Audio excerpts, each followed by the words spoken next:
Hey guys, MacDonald here with Vitality Fitness Calgary. We're going to talk a little bit about carbohydrates today and some of the myths surrounding carbohydrates. A few weeks ago we posted a blog regarding carbohydrates and why you actually need carbohydrates, and it was definitely met with a lot of skepticism.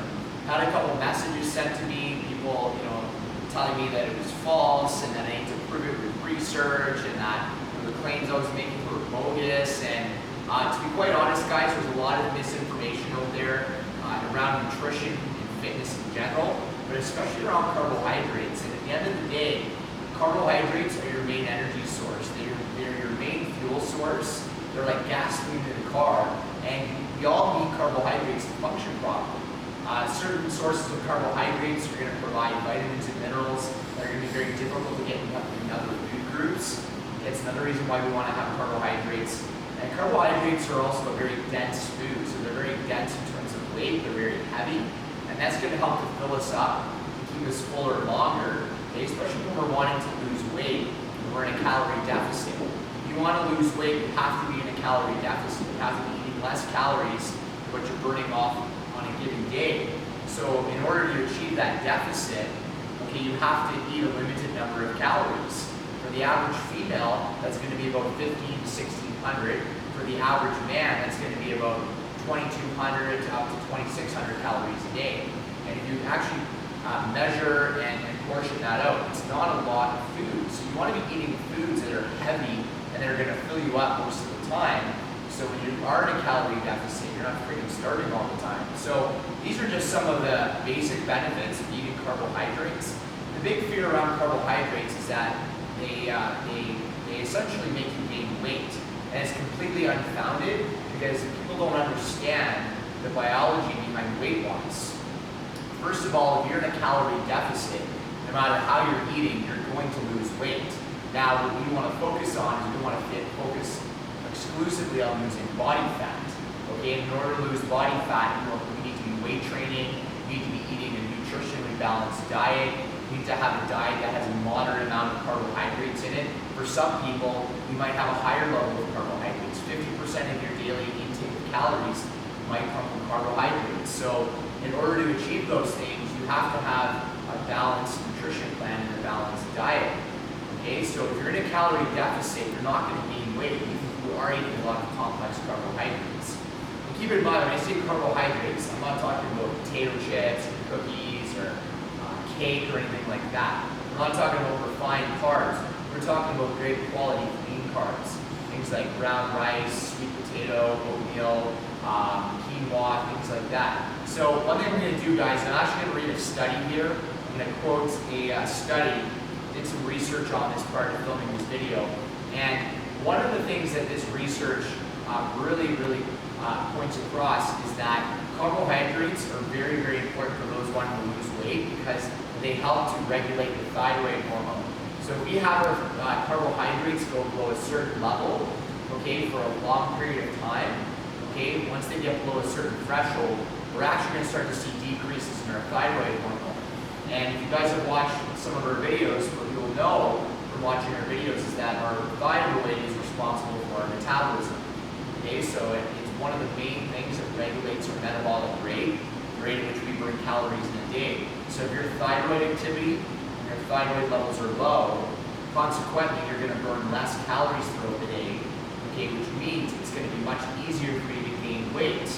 Okay, if your basic metabolic rate is 2,000 calories and it drops down to say 1,500 calories, well, that's a 500 calorie differential. So that's 500 less calories we have the luxury of having in a given day.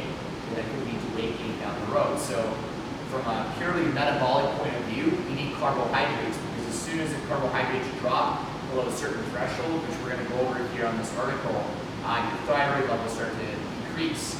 So let me pull the article up here. So if you guys want to look this up online, you're welcome to. It's from the Journal of Endocrinology Investigation. The article is from 1982. It's a study done back in that year.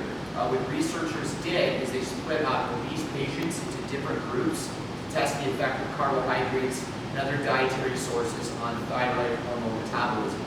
Okay, they found that T3 levels, this is one of your main thyroid hormones, were readily affected by dietary intake. Okay? The very interesting finding was that T3 levels fell only when carbohydrate content of the diet is below 120 grams a day, regardless of the calorie intake. Okay, so that's very, very interesting that regardless of caloric intake, when carbohydrates were below 120 grams per day, thyroid levels dropped off. Okay? In fact, they tested very low calorie levels in some of the groups. Under 1,000 calories a day was one of the examples. But still, it was the low carb groups that suffered a drop in thyroid. They concluded in the study that a threshold exists in dietary carbohydrate load in which thyroid metabolism is negatively affected, and that the carb content of the diet is more important than other macronutrients in modulating peripheral thyroid metabolism. Very, very interesting stuff.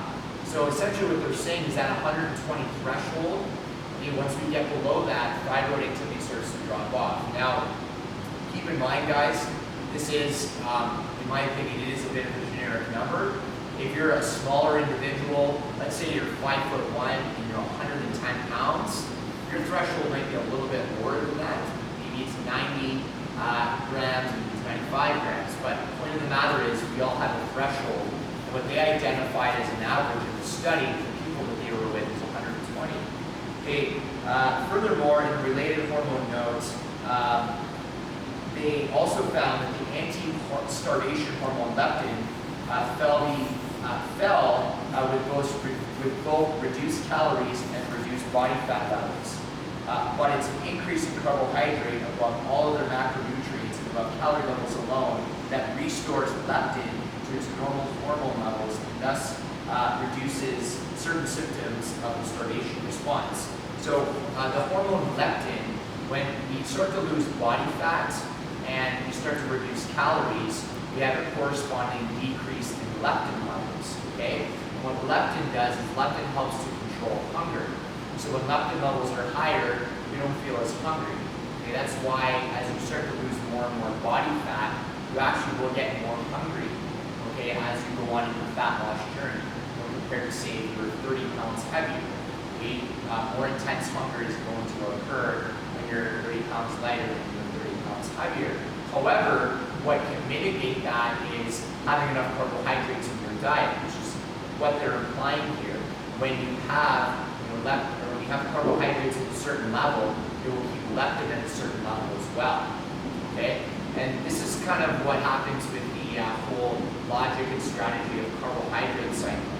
One of the things that is recommended when you need to lose those last 5 or 10 pounds is to start cycling your carbohydrates, because when you're down to those last 5 pounds, your calories are probably going to be at a low level, probably at the lowest level that you're going to have them.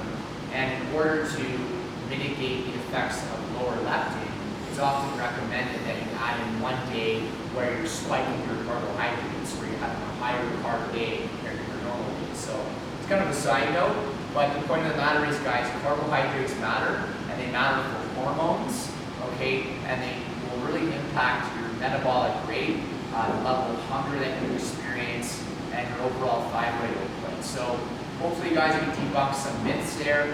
I think another thing I will add on as well is carbohydrates also affect your workouts, your workout performance. One of the goals of a workout, one of the reasons why we exercise, is to create a bigger calorie deficit in our day. Okay, and how you're going to create that when you're working out is by working out at a high intensity. The intensity is very dependent on the individual, but you want to be working out at a progressively higher intensity. And in order to do that, you have to fuel your body properly in order to work out at high intensities to burn those extra calories and create that bigger calorie deficit to continue losing more and more weight. So another side benefit there. The main takeaway, guys, is we don't want to be dropping our carbohydrates more or less any lower than 120 grams a day, or we're going to adversely impact the thyroid and our metabolism. So thanks so much for watching. We'll see you guys soon.